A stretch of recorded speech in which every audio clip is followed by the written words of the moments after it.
राक्षसों ने कहा भांग पी के तो नहीं, अरे जब युद्ध होगा तो लोग मरेंगे, युद्ध होता है तो लोग तो मरते ही हैं। इंद्र ने कहा भैया हम ऐसा जोरदार उपाय लेके आए हैं कि हमने कितना भी युद्ध होता रहे लेकिन मृत्यु किसी की नहीं होगी। कैसा उपाय? बोले अगर हम भाई भाई मिलकर समुद्र मंथन करेंगे उसमें से अमृत निकलेगा, भैया तुम भी अमृत पी लेना तो हमको भी पिला देना, तुम भी अमर हो जाओगे हम भी अमर हो जाएंगे। तो घर में कितनी भी भरसा बंदूकें चले मृत्यु किसी की नहीं होगी, मरेगा कोई नहीं। राक्षसों ने कहा अगर अमृत नहीं निकला ना तो हम सब देवताओं को दौड़ा दौड़ा के मारेंगे। इंद्र ने कहा भैया हमको सब स्वीकार है, अभी तो मिलकर समुद्र मंथन करना चाहिए। तो आ गए सबके सब राक्षस, मदिराचल पर्वत की रई बना करके वासुकी नाग की रस्सी बनाई। तो जैसे ही मदिराचल पर्वत को समुद्र में स्थापित किया ये डूबने लगा तो भगवान अवतार लेके प्रकट हो गए। बोल गच्छत भगवान की। भगवान ने अपनी पीठ पर मदिराचल को धारण किया, ऐसे स्थापित किया। तो ठाकुर जी दूसरे रूप से वैकुंठ में ही बैठे थे, सब देवताओं को बुलाया, कहा देखो सांप के मुंह की तरफ जाके मत लग जाना, क्योंकि जब घर्षण होगा तो वासुकी नाग जहरीली आग छोड़ेगा, तुम बलहीन हो जाओगे, कुरूप हो जाओगे। इसलिए प्रयास करना कि सांप की पूंछ पकड़ के ही खड़े होना। लेकिन अब ये सब राक्षस होते हैं उल्टी बुद्धि के, इनको कोई सीधी सीधी बात पल्ले नहीं पड़ती। तो राक्षसों को कैसे तैयार करें? तो देवताओं ने उल्टी बातें करनी प्रारंभ की। देवताओं ने कहा देखो हम बड़े हैं, हम देवता हैं, इसलिए आगे हम लगेंगे, जाओ तुम सबके सब राक्षस पूंछ पकड़ के खड़े हो जाओ। राक्षसों ने कहा अच्छा तुम कैसे बड़े हो गए? भूल गए अभी हमने तुम्हें मार के भगाया था, हम स्वर्ग के राजा हैं, हम राक्षस हैं, बलशाली हैं, इसलिए सांप के मुंह की तरफ तो हम ही लगेंगे। मंथन करना है तो तुम सब देवता पूंछ पकड़ के खड़े हो जाओ। इंद्र ने हाथ जोड़ के कहा भैया क्यों नाराज हो रहे हो, तुम ही बड़े बाप के बेटा बन जाओ, हम तो पीछे ही जाके खड़े हो जाएंगे। तो देवता लग गए सांप की पूंछ की ओर, राक्षस खड़े हो गए मुंह की ओर। ये उल्टी बुद्धि के लोग होते हैं तो सीधी सीधी बातें पल्ले नहीं पड़ती। एक गांव में एक सेठ जी की शैतानी बिल्कुल विपरीत स्वभाव, जैसा जैसा सेठ जी कहे उसका उल्टा उल्टा ही वो करे।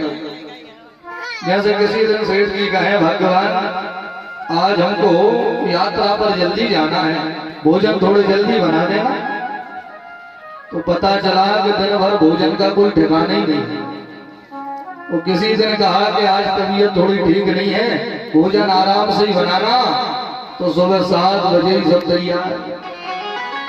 सेठ जी बड़े परेशान, अब भाई विवाह हुआ है, इनके संग जीवन निकालना है। तो सेठ जी ने युक्ति लगाई, वो समझ गए उन्हें जो भी काम करवाना होता तो ठीक उसका उल्टा उल्टा जाके कह देते तो घर में सीधा सीधा हो जाता। ऐसे जीवन आगे बढ़ रहा था। अब एक बार आ गया कुंभ का मेला, सेठ जी का बड़ा मन कि हम कुंभ में जाए, लेकिन अभी अगर हमने शैतानी से कहा तो तुरंत मना कर देंगे, वो मानने वाली नहीं है। तो सेठ जी ने फिर उल्टी बातें प्रारंभ की। सेठ जी ने कहा देखो भगवान दुनिया में मूर्खों की कोई कमी तो है नहीं, बोली गंगा जी जीवन भर बह रही है, लेकिन लोगों को तो कुंभ में ही करने जाना है, हम तो कभी ना जाए ऐसे कुंभ में।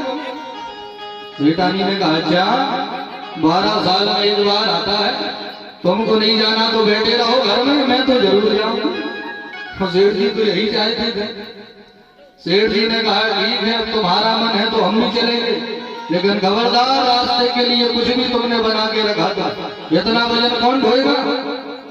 सेठानी ने कहा हमको होटल का खिला के बीमार करना चाहते हो, मैं तो सब घर से ही बना के ले जाऊंगी। तो बढ़िया रास्ते का इंतजाम भी हुआ, दोनों पति पत्नी तैयार होकर के कुंभ के मेले में पहुंच गए। गंगा जी के घाट पर गलती से सेठ जी के मुंह से एक सीधी बात निकल गई। सेठ जी गंगा जी में गोता लगा के आए तो सेठानी से कहा, भगवान गंगा जल बहुत गहरा है, तुम ज्यादा दूर मत जाना, उतने में ही नहा लेना। वो उल्टी बुद्धि की, मना किया तो जानबूझ करके गहरे पानी में गए, वो डूब गई।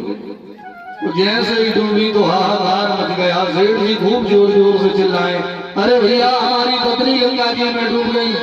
गोता लगा लगा करके सेठानी को ढूंढे, सेठानी ना मिली। सेठ जी से भी नहीं रहा गया, बोले हम भी ढूंढेंगे। सेठ जी भी गोता लगाने लगे। अब गंगा जी बह रही है इस तरफ, वो सेठ जी ढूंढ रहे हैं इस तरफ। लोगों ने कहा, पागल तो नहीं हो गए, तुम्हारी पत्नी यहाँ डूबी होगी तो इस तरफ तो गई होगी। सेठ जी ने कहा, भैया तुम उसे जानते नहीं, 35 वर्षों का अनुभव है, उसने जीवन में एक भी सीधा काम नहीं किया। अगर वो वही भी होगी तो उल्टी तरफ गई होगी, वो सीधी बहने वाली नहीं है। बोलो भक्त वत्सल भगवान की। ऐसे ही राक्षसों का स्वभाव। मंथन प्रारंभ हुआ और जो घर्षण प्रारंभ हुआ तो वासुकी नाग ने आग बननी प्रारंभ की तो जलने लगे सबके सब राक्षस। पहले ये राक्षस भी बड़े सुंदर होते थे, लेकिन जहरीली आग के ताप से सबके सब क्रूर होते चले गए, बलहीन होते चले गए। एक ने कहा, और बनो बड़े बाप के बेटा। देवताओं ने कहा था अगर पूछ पकड़ ली होती तो ये हाल ना हो रहा होता। अमृत के लिए मंथन हो रहा है, लेकिन अमृत तो नहीं निकला। अमृत की जगह निकल गया समुद्र में से हलाहल विष।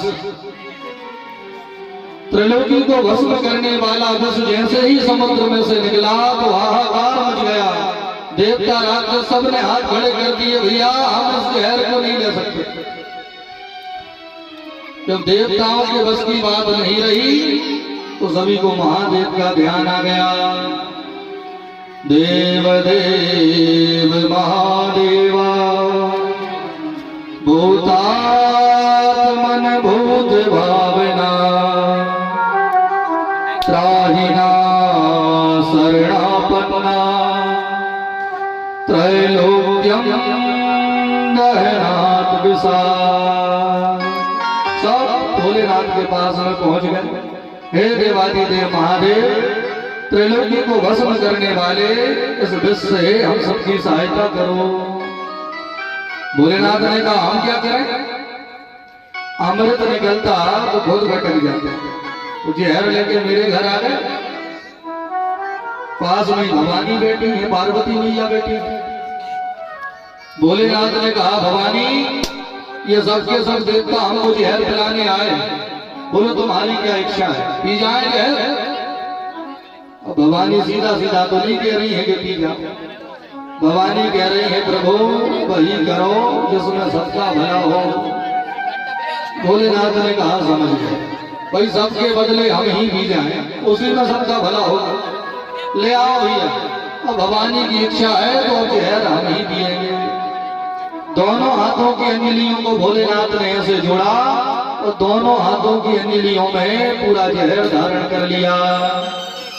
तथा कृतकलीकृत्या व्याप्तं हालाहलं विषम् अभक्षयन् महादेवा कृपया भूत भावना। देवादिदेव भूत भावन महादेव ने पूरे जहर को अंजलियों में भर के जैसे ही पान किया तो भोले बाबा घबरा उठे। अरे राम राम, ये हमने क्या कर दिया? देवताओं ने कहा, भोलेनाथ क्या हुआ? भोले बाबा ने कहा, भैया मेरे हृदय में तो राम जी बैठे हैं, अगर मैंने जहर झटक लिया तो राम जी को परेशानी हो जाएगी। क्या करूं, बाहर फेंक दूं? अगर मैंने जहर बाहर फेंका ये संसार भस्म हो जाएगा। तो बाहर भी नहीं कर सकते, वो भीतर भी नहीं कर सकते। तो भोले बाबा ने राम नाम का सहारा लिया।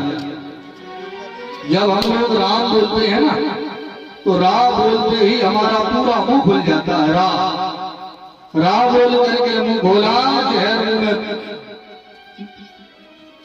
रख करके भोलेनाथ ने माँ बोल के मुंह बंद कर दिया। माँ बोलते ही मुंह का ढक्कन बंद हो जाता।